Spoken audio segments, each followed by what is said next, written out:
Hello and welcome to the South America Challenge here on HeflaTV HB1. This will be game 2 of a best of 3 series between Isurus Gaming and Union Gaming. Our casters will still be Grandis V and Mike Loras.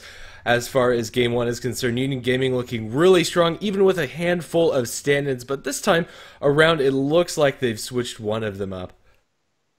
Is it someone different though? It looks like he might have a very similar icon or whatever. The name is definitely different, but was that the same icon as the last person? I don't really know. I wasn't paying attention too much to the icon, but yeah, either way, Union Gaming, they crushed Isurus, who quite honestly didn't have many heroes that were able to do anything in that game. Like their Lina got off to a really slow start. Her contributions to that game were more or less nil. The Batrider's display was less than overwhelming. So Isurus, they pretty much need to just shuffle everything up and try to just draft as differently as possible for this game too, if they want to have a chance at making it to a game 3. Yeah, I think that's fair, and a lot of it was down to the Earthshaker play coming out from Union Gaming. It was really good. In all honesty, the Fissures were always on point and blocking Isurus from accomplishing anything with their initiations coming out from the Blink Daggers. And we're going to see that first band out, and I think rightfully so. This is going to leave the powerhouses that are Troll, Axe, and Vengeful Spirit inside the pool. We'll have to see what Union Gaming decide on. I think first pick Axe. Yeah, I think Axe is the most powerful hero probably in the game right now. He just does everything, and it's very rare to see Axes being completely shut down just because they can't always go to the jungle and have a backup plan. So even if they don't want to, okay, well, they're going to pick up an axe. So they're going to grab that one. As you said, Vengeful Spirit still in the pool, and for Isurus, it's a decent counter to that axe. You have one of your cores who, gets caught with the blink call. You'll swap them out, and it won't keep them completely safe. But really, unless you want to grab like a Shadow Demon or something like that, nothing is going to be keeping them completely safe. So Vengeful Spirit, and then a sniper for Isurus. Yeah, fair enough. For the first two coming out from Isurus Gaming side, I think Sniper is one of those heroes that has been coming into popularity as of late, and even before he was picked up inside DAC, Isurus Gaming were one of the teams that did snag him up every once in a while. Yeah, it's definitely much better now that he has a Shrapnel, and it's a nice hero to have up against Axe as long as you're not the one to be initiated upon. Just keeping yourself safe from everything the Axe has to offer, since his effective range is very low outside of that Blink Dagger. He will most likely be going towards the mid lane, so far at least, though they could very easily shuffle him over towards a safe lane. Either way, the Sniper should be okay in this game so far, as long as he's not the one to get initiated upon, but a lot less so now that this is Storm Spirit on the field. Yeah, it's going to give Union Gaming a really nice hero to bridge the gap that Sniper is going to be creating with Take Aim. And just make it really hard for the Sniper as he tries to split push around the map, and even inside teamfight, it's going to give them a guaranteed way to get initiations off. And honestly, this is one of the scariest openers you can have right about now, is just having the Axe and Storm Spirit both means that you're pretty much guaranteed teamfight initiation supremacy. Oh, that is what we said about Isurus Gaming last time, and they had the Batrider, they had a Blinking Slaughter, and it still didn't work out for them. So even though you have the heroes, you also have to have the play style to back it up, though it is definitely a lot more convincing this time just because Storm Spirit is so good versus Sniper. Like, you compare that to Queen of Pain versus Sniper, which is also a relatively frequent pickup versus Sniper. It's a hero that can blink right into the Sniper and do a lot of burst damage. Queen of Pain has to blink in, and then she has to stay there until she has a chance to blink out. Whereas for Storm Spirit, if he's going to ball lightning into the Sniper and realize he doesn't have enough damage to actually kill the Sniper off, it's no big deal. He'll just leave with ball lightning. So you have a lot of flexibility when you have a Storm Spirit pick over something like a Queen of Pain.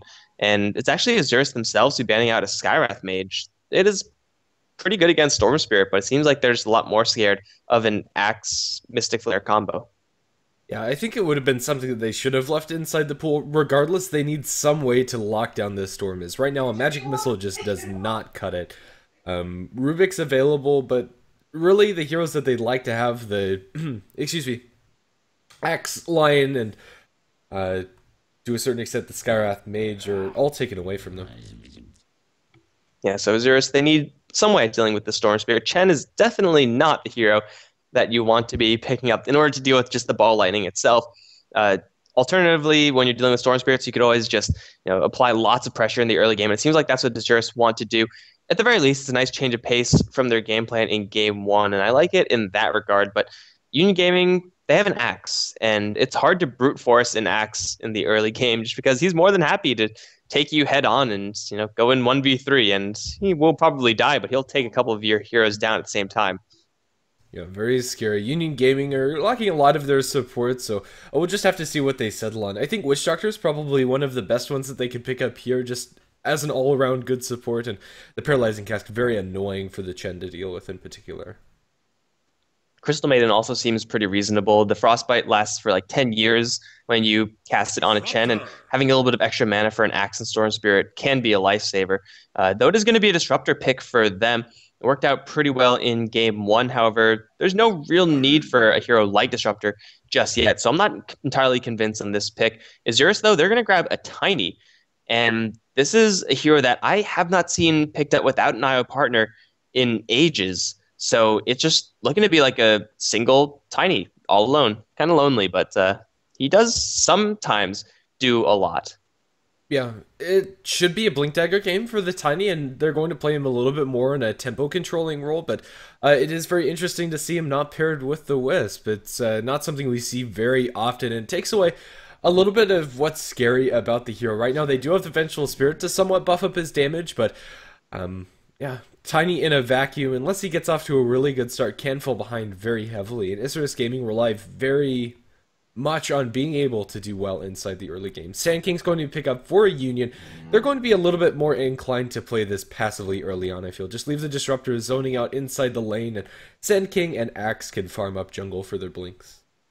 It's also a hero that's pretty good up against a Chen early on, with the Sandstorm just being able to passively defend your towers, and down the line being able to blink burst strike onto a sniper with both the Sand King and the Axe and the Storm Spirit. Sniper is going to need a lot of cover, and I don't really know if he has enough cover. Vengeful Spirit has a swap out, but then Vengeful Spirit's instantly going to die, and Sniper probably won't be able to outrace those three heroes if they charge him down. So Union Gaming, I really like their drafts. Maybe we're going to see another curveball like we saw in the last game, a last pick mid lane Enchantress, but for right now, Isurus, they kind of have this awkward Tiny, and as powerful as the hero is, if you don't have mana to actually help him out, then he typically does tend to fall very far behind. A mid lane Tiny is maybe going to be the laning situation for Isurus, but even then, Union can very easily put Axe there, and that will crush the Tiny. Just disgustingly nice lane for Axe. And even the Storm Spirit doesn't have a terrible time up against the Tiny either. Honestly, I don't think it's terrible if Union Gaming just go with the standard lanes. They should end up with pretty nice matchups all around. Yeah, no, it'll be very, very interesting to see how these lanes shake down. Isurus Gaming should be lacking an offlaner as their last pick, but most of the high priority ones have already been taken out. With the Centaur last ban coming out from Union Gaming, what do you think is going to offer them enough cover for the Sniper? Well, Tidehunter is a possibility, but the Axe matchup is something you really have to be wary of. Going for a Puck as an offlane hero is not exactly the best because there's a disruptor on the other end, but at a certain point you have to make a pick, and it doesn't seem like there's going to be just a super great offlane pick for the Azure side. Their ability to offensive tri-lane is also extremely limited because of this Chen, so this offlane situation is going to be a little bit weird. Maybe, I don't know, maybe it's like no, that's not even going to work either. I can't think of anything that'll just be really good for them, actually. Yeah, there's a lot of holes inside their lineup. They would love to have that extra control from the puck, and I think that would be okay, but in the end, they settle on a Night Stalker. Isurus Gaming's lineup feels very all-in. If they don't get a significant advantage by 15 minutes into the game, it feels like they're just going to be unsurmountably behind. Yeah, I mean, their late game with the heroes that they have, like if you just take the heroes and put them in a late game situation, they're going to be doing well. But getting there is really going to be the big problem because their lanes are looking incredibly weak right now compared to what Union Gaming have. The Chen is going to have to do some serious heavy lifting in this game. And the Night Stalker, with his first nighttime phase, if he gets off to a good start, yeah, Isurus Gaming can just run away with this game given their amount of push and given their ability to brawl early on. But Union Gaming are pretty much as well prepared for that as they can possibly be, especially with this TA last pick. So it's a hero that will be able to just man fight with the best of them. And Isurus, they don't really have that many great tools at dealing with the TA. Avalanche Toss is okay, but Avalanche Toss is good versus everyone, so that doesn't really count. So once again, I really like the Union Gaming's draft right now, and Isurus, they're going to have to play this game as chaotically as possible. The more brawling, the more messed up early game engagements they take, the better off they'll be. Well, to introduce the Isurus gaming lineup, they're going to be playing on the Dire side with fullback handling the Vengeful Spirit, Nadira on the Chen. DDX will be playing on the Tiny, presumably in the mid lane, Dulce on the Night Stalker, and Pepita on the Sniper. And for the Union Gaming side, Nightmare is going to be playing the Disruptor. We got Amazarashi on the Templar Assassin. Benez is going to be playing the Storm Spirit with Greedy on the Axe. That leaves Talk on the Sand King. Did they say go? No, not yet. Yep, we have no idea what they're talking about either, man. So just something we're going to have to deal with. But hopefully we're going to be getting this game going shortly. Once again, Union Gaming, they are ahead 1 game, and this is the draft that Isurus are deciding to go for in order to try to bring this to a game 3.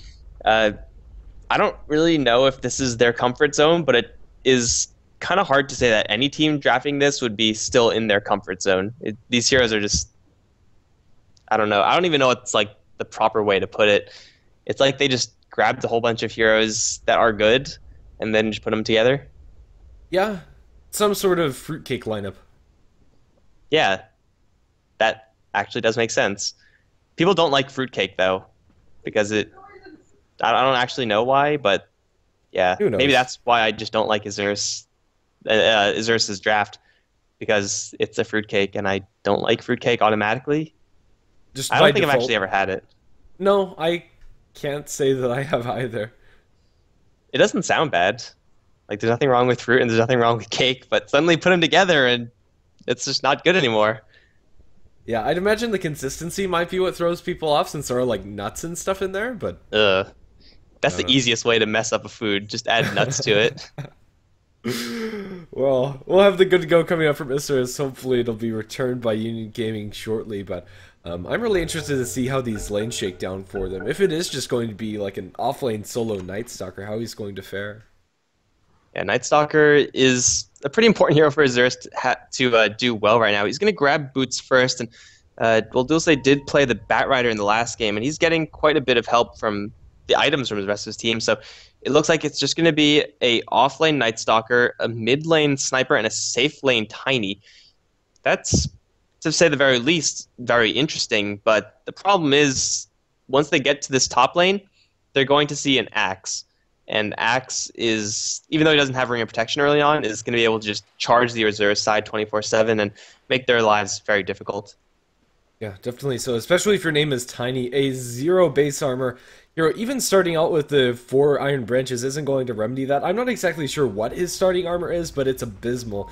Those counter helixes are going to be hurting a lot, and I don't think they can actually zone at this Axe, and even if they do, he'll still be able to farm up inside the woods, and punishing this Axe just doesn't seem like a possibility unless they get a Chen gank at level 3, I think. Yeah, and that's really why Axe is always banned, because it's very difficult to lock him down. When you have any melee hero in lane, it's going to be very difficult. I'm actually really surprised that we haven't seen more Razors picked up in response to Axe picks, because, well, just draining out his damage and hitting him for like plus 100 is a pretty good way at shutting him off. But whatever, we'll maybe get to that point in Dota, but for right now it's not going to happen. The bottom lane defensive tri-lane coming out from UG is, not the strongest, but they don't need a strong tri-lane to shut down this Night Stalker.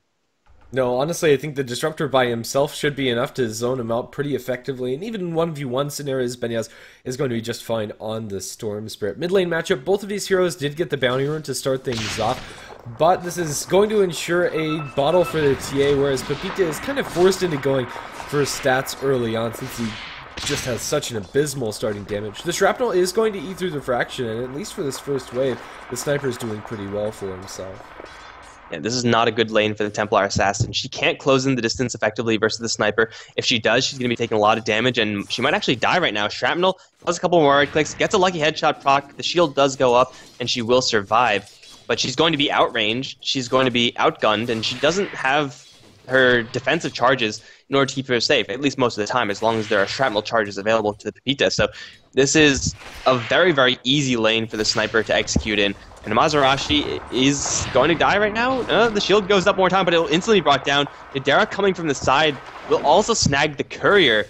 That was really bad for Union Gaming. It probably doesn't get worse than that. No, it really doesn't. An unmitigated disaster. And now their Axe is also going to eat the Avatos combo. He gets a couple of spins on the way out, and for now he's going to survive. They aren't comfortable diving tower. The Ava is going to cancel out his salve. Axe still has plenty of regen to stick around, but not comfortable at all. If they have just a little bit more damage, they could kill him off, but lucky enough for the Axe, they don't. Yeah, Axe getting isolated away from his creep wave, so he can't have... or from the enemy creep wave rather, doesn't really have a chance of turning things around and fighting to the death there. And that's something that Axes usually are comfortable doing. So just getting chased down by the Vengeful Spirit and the Tiny. Keep in mind that Tiny Avalanche Toss does do a lot of damage. And even though Tiny is going to be taking a lot of damage from the counter helixes, he will also be punching him with 70 damage. And that's a lot for a level 2 hero. After such an early start, the Sniper is going to keep up his advantage. He'll control the rune up towards top, and the Templar Assassin didn't get one to fill up her bottle. Nightmare does get this invis on the Disruptor, but as far as ganking heroes are concerned, a level 2 Disruptor just doesn't really do very much. Yeah, especially with only a level 3 Templar Assassin to potentially help out with that gank. You really need to help to get an Axe or something involved, and he's going to make the rotation all the way up to the top lane. This is going to free up Dulce a little bit more towards the bottom lane. He's going to have a more or less free time versus the Storm Spirit, but he doesn't know who's right around the corner, so he's going to play it a little bit cautiously. They're going to see fullback down towards the south, who is going to be spotted by Nightmare. Boots first from the Venge, however, they're probably going to glimpse the Venge right back into the Axe, where there is Battle Hunger waiting. And fullback is going to run through the Disruptor, but I don't see fullback getting away from here unless Nightmare body blocks him. Fullback is maybe going to die to this Battle Hunger. It's going to be close. No, he's going to live.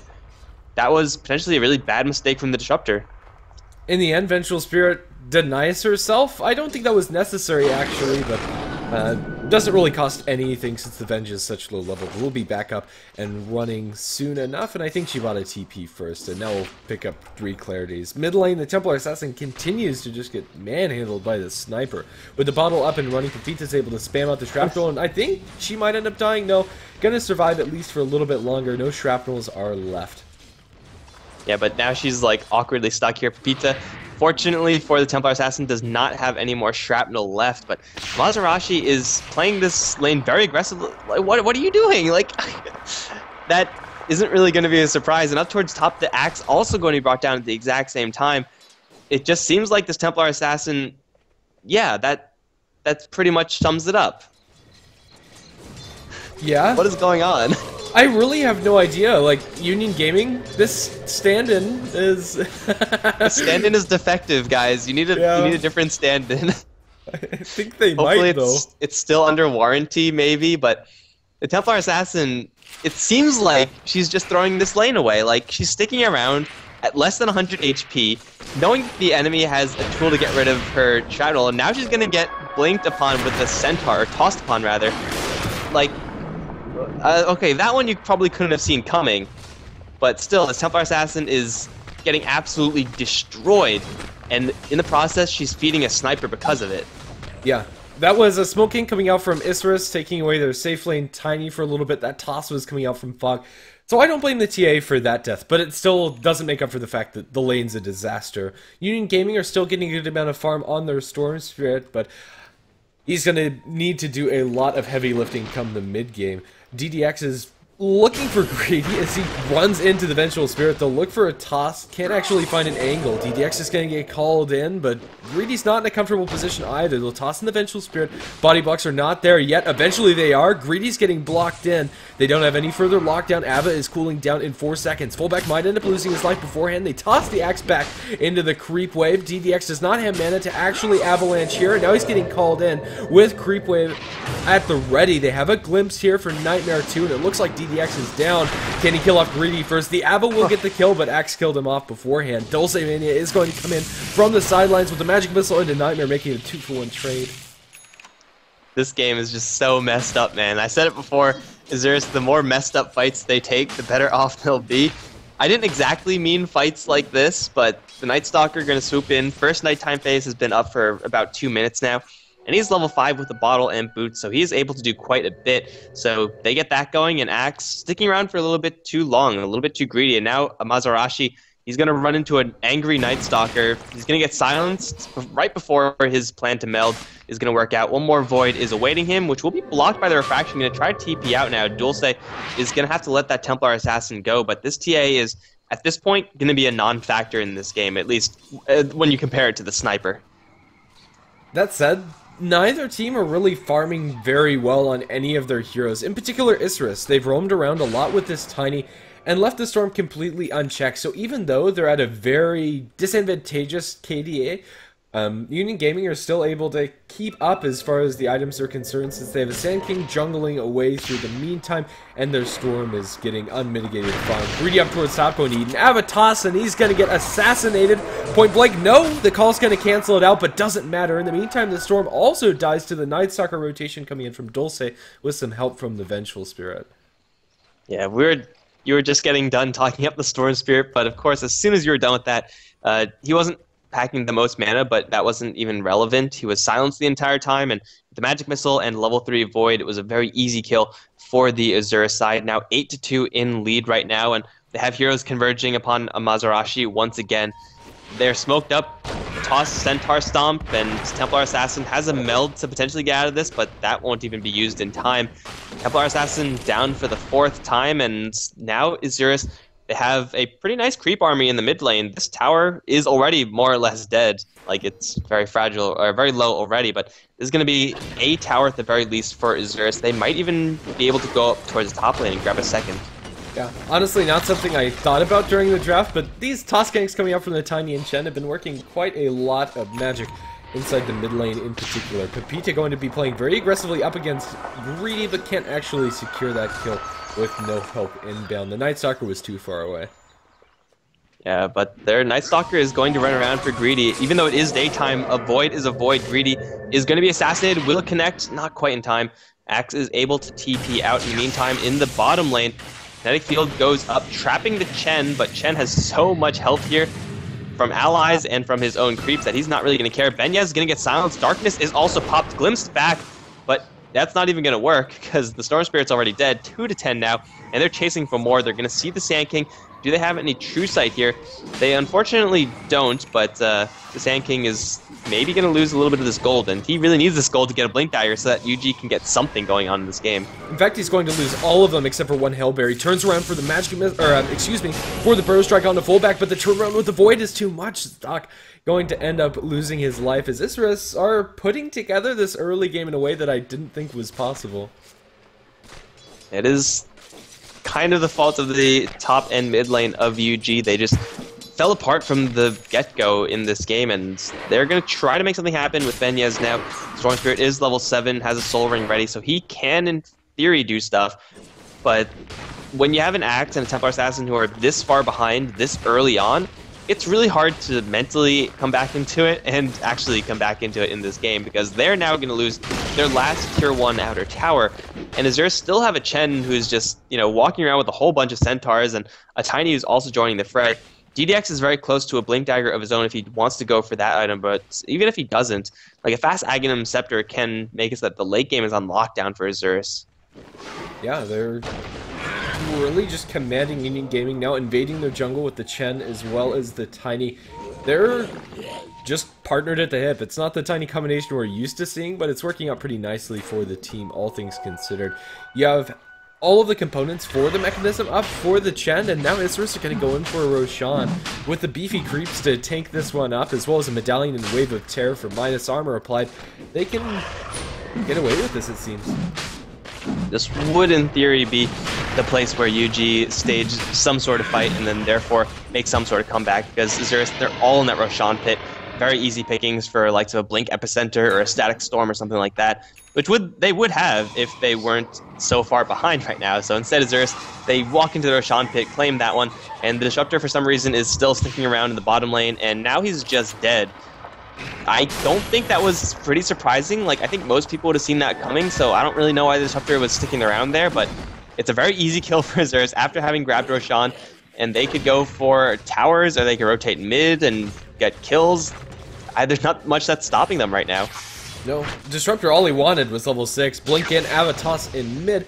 Not going to kill off the Storm Spirit, but at least zones him off of the lane and make sure that the tier 1 tower is secure as the rest of the Isurus team take out that tier 2 and bottom. Pepita is going to be slowed down by a Psionic Trap, but I don't see this Templar Assassin doing anything. In fact, he's getting turned on solo by Pepita. He doesn't have a team behind him. Can she actually survive? There is an Assassinate, does have a Refraction, going to throw that up at the last second. But still, the Sniper remains unanswered. If anybody else came there for a Magic Missile or for a Void even, I think that TA might have been dead. She was playing very fast and loose, and she doesn't have any more defensive charges. Assassinate is going to come back up in 3 seconds. Mana just short, however. Mazarashi will be fine, but 0-4-0 with the good old 12-minute drum build on your solo mid TA. Not really going to be doing that much. And Isurus, they're applying pressure still to this bottom lane just to keep UG off the map. And it's really hard for them to get initiation off in the Sniper. And even if they do, he still has that Aegis. And he is not too easy to kill off because there is also a Hand of God that can help him out. The rest of Isurus, in the meantime, they're over in mid. And it looks like they want another tier 2 tower. Is going to be a little bit slower because they don't have the Sniper here. They also don't have a Night Stalker in the area, but man, they have so much power here with the Chen creeps. They're going to catch a Mazarashi with the net. 1 stun is there, 2 stuns as well. The Epicenter is being channeled off to the sideline. Blink in. DDX going to drop very low very quickly. Hand of God is there, but won't even save him. It will be an even trade though for the Sand King. Mazarashi sitting in a sentry is going to be going down as well. That's going to be 2 for 1 for Isurus. They're also going to chase down for the Disruptor. Has the glimpse, but he can't quite get it off in time. He will be beaten down by fullback for the kill. And Isurus, you know, they don't want to lose their Tiny, obviously, but they take a 1 for 3, and they'll get a tower off of it. Still a good trade for them. Yeah, and they sit on the Aegis for the Sniper as the complete S&Y flying out to him, and these tier 2 towers are falling so quickly for Union Gaming. The Storm Spirit looks to be going for a Dagon, but that's not an item that's actually going to get them back into this game, I feel. Yeah, you get a kill with that, and then you're just completely out of gas. That's a nice item to have on a Storm Spirit that's ahead, but on when you're behind, Dagons don't really do anything. The only reason to get a Dagon really is if you have found yourself with like a early 3-kill lead or something, and you want to make that into a 5-kill lead. And then in that case, it's a reasonable pickup. But other than that, it's a rather mediocre item in general. So it's UG. Other than that, they have a Blink Dagger on Axe, which is very nice. But and the Blink Dagger on Sand King. But these Blink Daggers, they're going to have to do it all. Like, they're going to have to do everything to bring Union Gaming back into this game. Yeah, that's it. Their high ground defense is pretty darn good, but Isurus at this point just have so much control and are going to start accessing that late game that they'd really like to with getting a Tiny and a Sniper farm. Right now, it's mostly the Sniper. In all fairness, the Tiny has been roaming around and looking for kills. Up towards top, the Sand King, the Axe, look for a smoke rotation, but nobody's actually there for them to kill. Bottom lane, Benyaz thinking about going for the Vengeful, who is, for Isurus, acting as bait right now, and it seems like UG know about this. They have an Observer Ward here, but still Isurus, they have very much so slowed down, at least a little bit. I mean, they're still applying a lot of pressure, but compared to a couple moments ago, they're playing relatively passively. They're going to see a Mazarashi in the mid lane. They're going to catch up to the Storm Spirit, but Void first, not Crippling Fear. Definitely not what you want to be doing, but they're going to be playing this pretty patiently, because with this lead, they could very easily bring this into a late-game scenario, or go for a Mazarashi. Yeah, either way, Chen going to summon all of his creeps towards the mid lane, and Isurus potentially going to look to put some high ground pressure. The Aegis is only going to be there for 30 seconds or so, so I don't think this is the right move. I think what they've been doing up until now has been working pretty nicely for them. They might as well continue doing that. Well, the Sniper is still walking around, is going to run into a Sand King. Observer Ward vision is there. He's not really willing to go full in onto it. Assassinate is going to be enough to kill him. Sand King, actually. I thought it was just short. In the meantime, mid lane, Benyaz going to get Avatos. It's going to be a Mazarashi, though, to be swapped back into a net. And he is going to be revealed by a sentry. And he's very quickly going to take a fall as well. 2 more kills for Isurus. And hey, look at that. They're right in front of the enemy tier 3s. Lots of static remnants to fight through, and they just lost their Aegis.